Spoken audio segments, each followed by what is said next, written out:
இங்கே பாருங்கள், இப்போது மோமோஸ் செய்கிறதுக்காக இப்போது மாவு பிசைஞ்சு வச்சுருக்கோம். இதை உருட்டி அப்படியே ரவுண்ட் ரவுண்டாக பூரிக்கு போடுற மாதிரி போட்டு இது உள்ளே வைக்கிறதுக்கான ஸ்டஃபிங் கறி வச்சுருக்கோம். சிக்கன் வந்து 150 கிராம் சிக்கனு. இல்லை அதில் உள்ள ஸ்டஃபிங்காக வெங்காயம், பூண்டு பொடியாக கட் பண்ணி வச்சுருக்கேன். பச்சை மிளகாய் ஒரு பாதி பச்சை மிளகாய் வச்சுருக்கேன். கொத்தமல்லி தழை வச்சுருக்கேன்.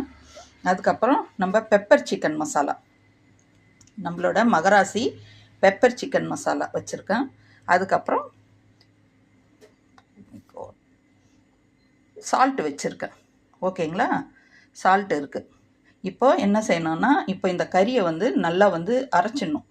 மிக்சியில் போட்டு நல்லா அரைச்சிட்டு அதுக்கப்புறம் இது எல்லாத்தையும் ஒன்றா போட்டு கலந்துட்டு லைட்டாக வினிகர் போட்டுட்டு, ஏன்னா தக்காளிலாம் போடக்கூடாது இதில், லைட்டாக புளிப்பு டேஸ்ட்டுக்காக வினிகர் வந்து ஆப்ஷனல் தான்.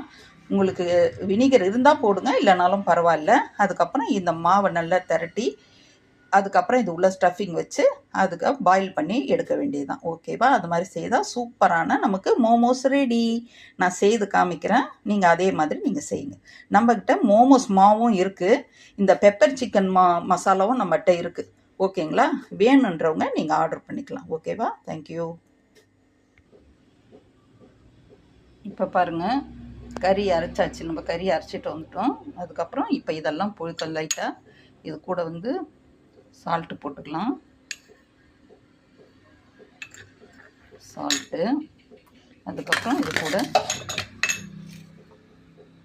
இது நம்ம இது கட் பண்ணி வச்சுருக்கோம் இல்லைங்களா, இது எல்லாத்தையுமே இதில் கூட போட்டுடலாம். இது கூட போட்டுட்டு நம்ம மகராசி மசாலா பெப்பர் சிக்கன் மசாலா இதையும் அதில் போட்டுடலாம். ஓகேங்களா, இதுவும் போட்டாச்சு. லைட்டாக வினிகர்,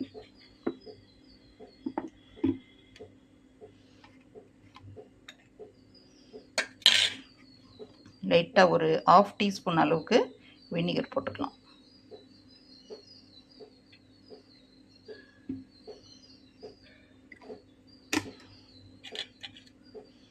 ஒரு 1/2 டீஸ்பூன் அளவுக்கு வினிகர் போட்டுட்டு இதை வந்து நல்லா பிசைஞ்சிட்டு இதை வந்து ஸ்டஃபிங் வச்சுட்டு அதுக்கப்புறம் அந்த மாவு திரட்டி அது உள்ளே வச்சு நம்ம மோமோஸ் மாதிரி செய்தாலும் செய்யலாம், இல்லை கொழுக்கட்டை மாதிரி உருண்டையாக செய்தாலும் செய்யலாம். செய்துட்டு நம்ம பாயில் பண்ணி எடுத்து சாப்பிட்லாம். ஓகேங்களா, இது பாருங்கள், இந்த மாதிரி வட்டமாக தட்டிக்கிட்டு அதுக்கப்புறம் இங்கே நம்ம அரைச்சி வச்சுருக்கோம் இல்லையா,